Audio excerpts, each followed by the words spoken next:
Welcome back to Fox 43 AM Live. Join us now is Matt Bretz with Bretz Injury Law and LaManda Broyles with Topeka Rescue Mission. Good morning. Good morning. Great to have you guys on here. Thank you for braving the cold out this morning to come join us. I know was cold. You guys are also very busy today as well. And speaking of the cold now, I know the blizzard's behind us, but we still have this Arctic blast going on and a lot to worry about.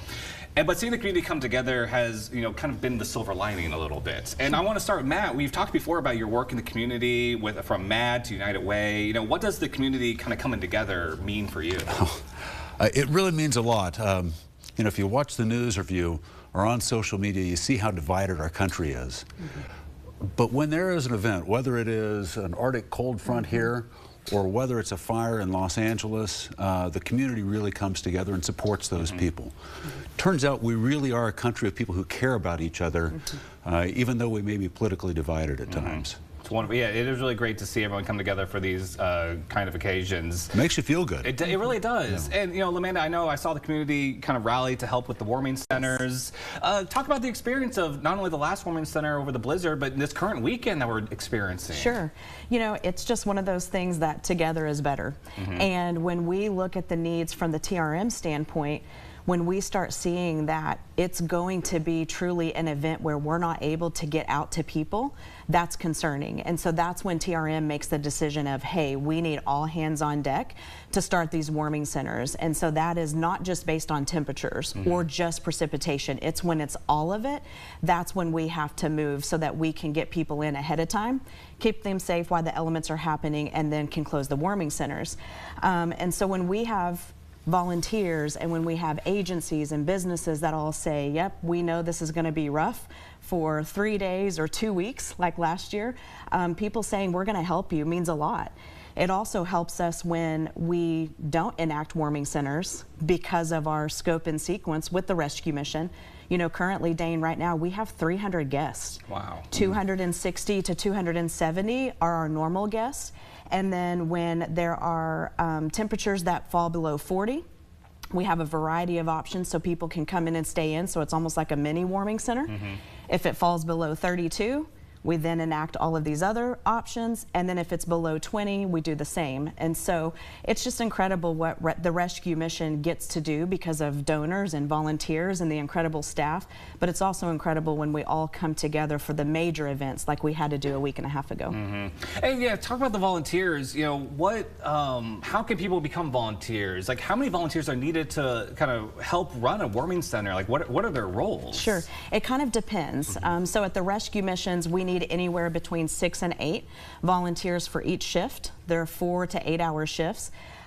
Kudos to United Way of Kaw Valley. They are really the backbone when we enact the Topeka-wide community centers for volunteers.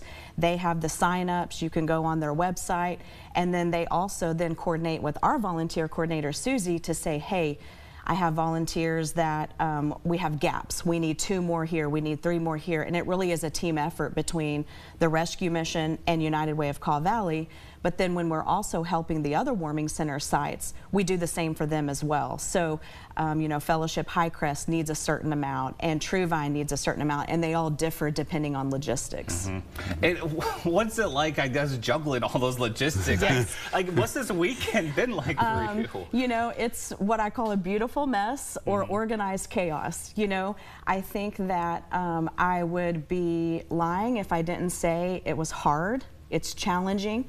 You have people with very complex needs, but the faith piece from us is we believe everybody is made in God's image, and nobody is too far gone. I think what has been challenging this past weekend is people have really asked, well, why hasn't the rescue mission started a warming center?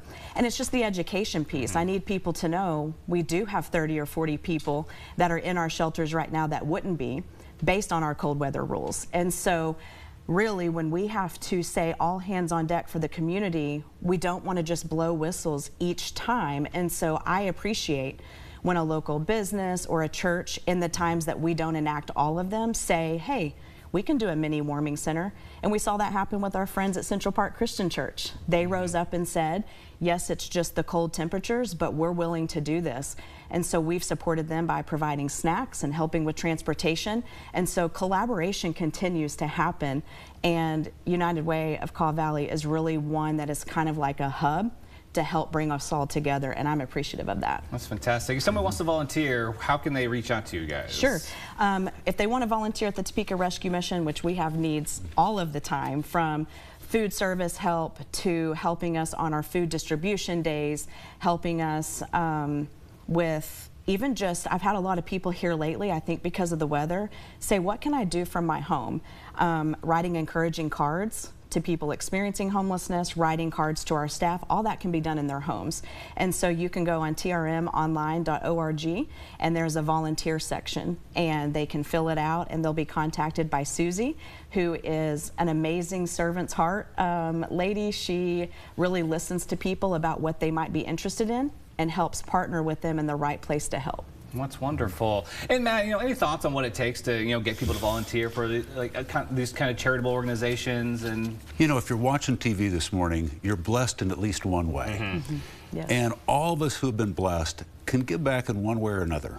Whether it is writing letters, as you say, yes, or volunteering, or if you've been blessed with money, donating, or if you have a chainsaw, helping clean yes, up after an ice storm, or a car helping deliver Meals on Wheels. There's so many different ways that we can help, and it feels so good to do it. And so if you're interested, reach out to yes, you guys, reach out to United Way, and they will set you up with a place that will put your talents to use. Fantastic. I love that. Well, thank you guys so much for joining us this morning. It's great what you guys are doing for the community, especially Topeka Rescue Mission right now with the warming centers. I know it's a lot of work to coordinate and help everybody out there because it is so cold right now. Thank you. Again, everyone, to learn more, please go visit trmonline.org.